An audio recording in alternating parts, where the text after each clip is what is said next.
Ang isang 50% po ay mapupunta sa isa niyang anak. Ano? Baka yan yung isa naming anak na nawala? Oo, sa amin na lang yan. Ako!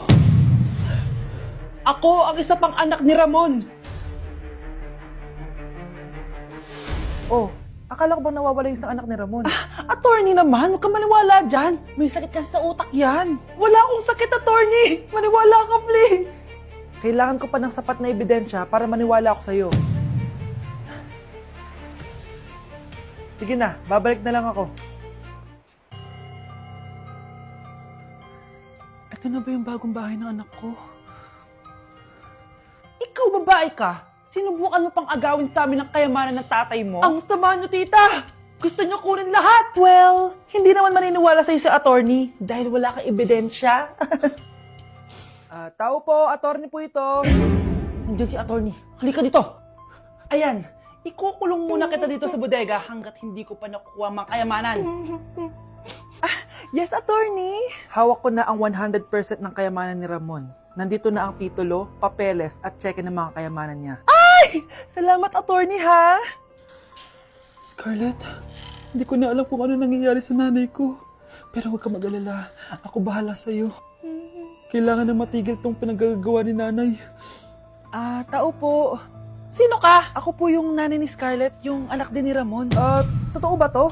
Pinagsasabi mong babae ka? Kami lang ang pamilya ni Ramon. Attorney, huwag ka magpaniwala dyan. Peke yan. Hindi to peke. Pwede mo ipacheck to sa attorney. Kaya ilabas mo na siya. Kinulong po ni nanay si Scarlett sa bodega. Ha? Anak?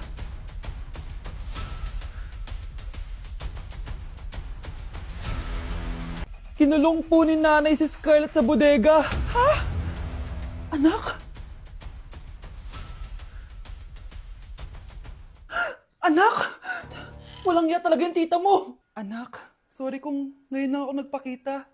Pinakulong kasi ako ng babaeng yan. Deserve mong makulong. Ikaw ang ikukulong namin dahil child abuse ang ginagawa mo. Ano? At hindi mo na din makukuha ang 50% ng mana. Hindi pwede! Nay, masaya ako na nandito ka na. At hindi na din tayo maghihirap dahil sa pamana ni tatay. Masaya din ako, anak. Siyempre kasama ka dito sa Manta.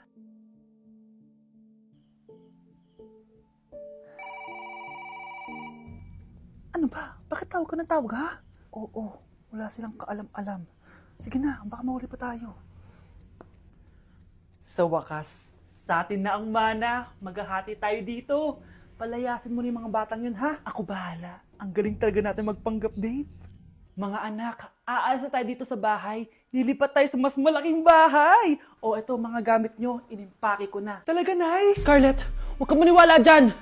Nagpapanggap lang yung nanay mo. Samantha, ano yung mga pinagsasabi mo? Magjowa sila ni attorney. Sinet up nila tayo. Ganyan ba ang ugali mo, Samantha? Kaparehas ng nanay mong sinungaling? Samantha, ano ba? Kung ayaw mo sumama, edi wag.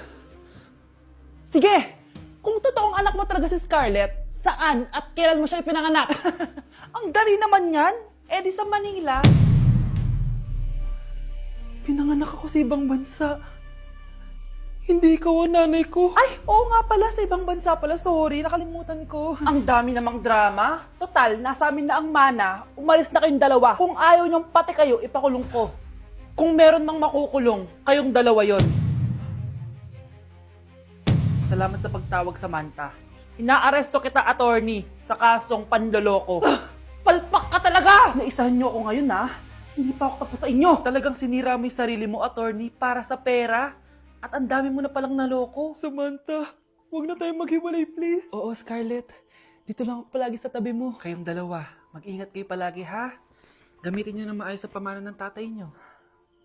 Salamat po.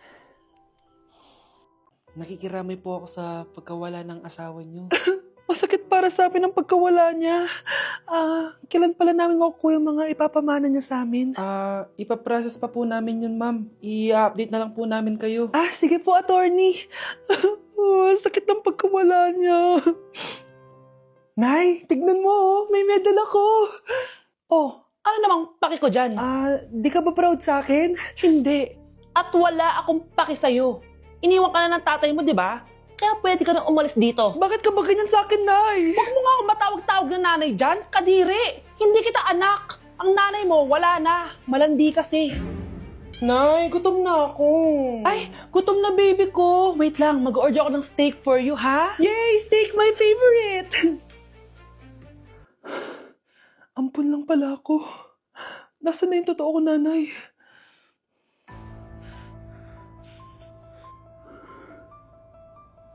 Tulog sila.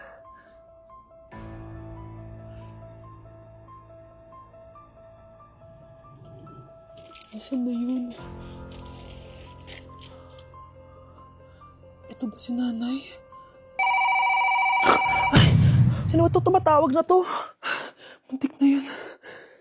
Attorney? Hello, ma'am. May update na po sa ipapamana ng namatay niyo pong asawa. Ah, sige, sige. Punta ka dito sa bahay.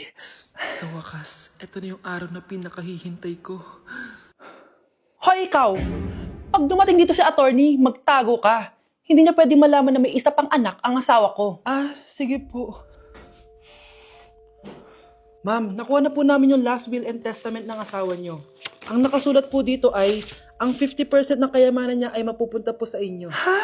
Mali ata yan, attorney. Dapat 100% ang mapupuntang kayamanan niya sa amin. Kami lang ang pamilya niya eh. Bali ma'am, ang nakasulat po kasi dito ay ang isang 50% po ay mapupunta sa isa niyang anak. Ano?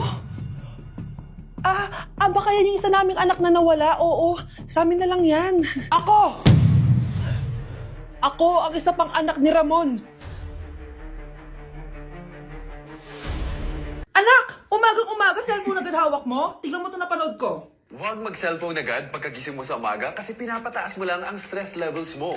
Ano ba naman yan, Nay? Oh, doktor na may sabi ha. Tigilan mo na yan. Maniniwala pala tayo sa doktor. Sige. Grabe, ang init. Paniligo na nga ako. Nay, may napanood ako oh. Kung may nagsabi sa'yo na dapat kang maligo araw-araw, isang malaking kasinungalingan yan. Oh, sabi ng doktor na, bawal daw maligo araw-araw. Ba't ka naliligo? Oh, sige, di na ako maliligo. Kung akala mong healthy ang mga prutas, pakinggan mo tong sasabihin ko. Oh, Nay, nagsalita na yung doktor ha. Huwag ka na kumagat dyan. Pati ba naman prutas? Ay, magmamatcha na lang ako. Kung akala mong healthy ang mga matcha, pakinggan mo tong sasabihin ko. Hala, sabi ng doktor, hindi daw healthy yung matcha, Nay. Huwag mo na inumin yan, ha? Pati matcha bawal? Sinisira mo ang utak mo sa paggamit ng mga betchin. Oh, Nay, sabi ng doktor, sinisira mo daw utak mo. Huwag ka na maglagay niyan. Tama na! Oo na, lahat ng ginagawa ko masama sa akin. O sige na, ititigil na ako. Basta mag-cellphone na ako, ha. Sige na, mag-cellphone ka na. Pero huwag ka magpupuyat, ha. Masama pa rin yon. Malaking kasinungalingan yung sinasabi nilang bawal ka magpuyat. Anong sabi mo, Nay? Sabi ng doktor, pwede naman eh. Bye! Wow! Anak, di ako makapaniwalang may pinapatayo na tayong bahay. Nay, deserve natin to. Ang tagal niyo din to pinaghirapan. Ma'am, saan ko po ilalagay itong mga semento? Doon na lang sa gilid, kuya. Sige po, ma'am. Excited na ako matapos tong bahay natin, anak. Saan dito? Hoy, huwag ka pupunta dyan! Grabe nangyari sa kanya. Naman siya. Ba't ang daming tao? Engineer, anong meron? Ma'am, yung isa sa mga trabahador namin, nakuryente tapos natabunan ng semento. Ayun, namatay. Ha? Paano nangyari yun? May nag-utos ata sa kanya na ilagay yung semento sa gilid. Madami live wire dun eh. Ay. Ang problema, ma'am, kung tatanggalin pa namin yung katawan niya sa ilalim ng semento, baka hindi agad matapos tong bahay niyo. Hindi pwedeng hindi matapos agad tong bahay na to. Di bale, babayaran ko na lang yung pamilya nung namatay. Nay, sigurado ka ba? Sige po, ma'am. Sige na, ituloy niyo na yan. Congrats po, ma'am. Natapos din yung bahay niyo. Ang ganda, di ba? Wow, ang ganda. Maraming salamat, engineer. Una na po ako, ma'am. Anak, tara, pasok na tayo. Wow, ang ganda ng loob. Nay, hindi talaga ako mapakali na may bangkay dito sa ilalim ng bahay natin. Huwag kang okay, anak. Kasalanan niya naman kung bakit siya namatay eh. Ay, matutulog na lang ako sa bago kong bahay. Wow, ang ganda ng kwarto ko. Ano yun? Kasalanan mo kung bakit ako namatay. Nay! Kuya, sundan mo yan. Sige po, ma'am. Sinasabi ko na nga ba may tinatago ka sa akin. Ayan, kuya, huminto ka dito. Magloloko ka na nga lang sa matanda pa. Hoy, bayad mo! Humanda ka talaga sa akin.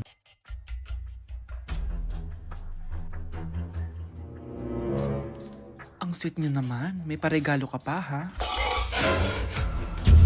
Ano yun? Scarlett? Anong ginagawa mo dito? Manloloko ka! Pinagpalit mo ako dito sa matandang pangit na to? May paregalo ka pa, ha? Eh, sa akin nga, wala kang binibigyan na regalo, eh. Scarlett, magpapaliwanag ako. Manahimik ka!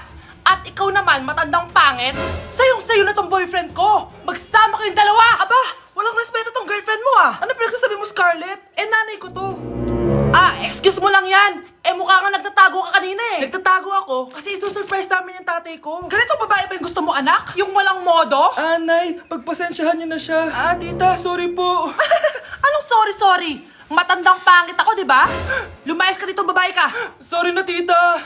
Ayaw mo lumayas, ha? Brownie! Good boy! Tumakbo ka na! Nay! Impostor? Bakit nandito ka, ha? Walang iya ka? Bakit mo ako ginagaya, ha? Baka nakakalimutan mo.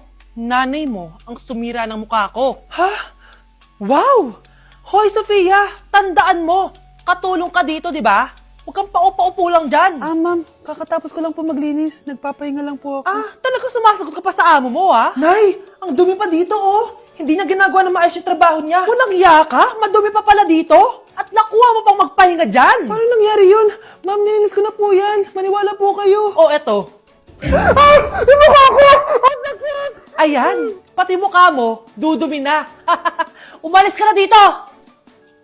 Tatanggalin na natin, ha? Buti na lang talaga, mabilis kang gumaling. O, ayan. Kuhang-kuha yung mukha ng pinapagaya mo. Dok, kamukha ko nga siya. Pinag-ipunan ko talaga to. Nagtataka lang ako. Yung ibang tao, mga artista yung pinapagaya ang mukha. Eh, yung sa'yo parang normal na tao lang yung pinagaya mo. Dok, may kailangan lang akong gawin. Kung ano man yan, mag-ingat ka, ha? Ano? Ikaw si Sofia? Napakawalang ya mo din, no? Niloko mo pa kami! Mas walang ya kayo, mga hayop! Nay, baka gusto niya ulit mabuhusan ng asido sa mukha? Asido? Gusto mo ng round 2? O eto, round 2! Sige, ibuhos mo! Naka-live ako, Ipakita nyo kung sino talaga kayo! Ano? Alisin mo yan. Ano? Takot na kayo, no? Tignan ko na lang kung hindi kayo masisira sa mga tao. Hindi kami pwede masira.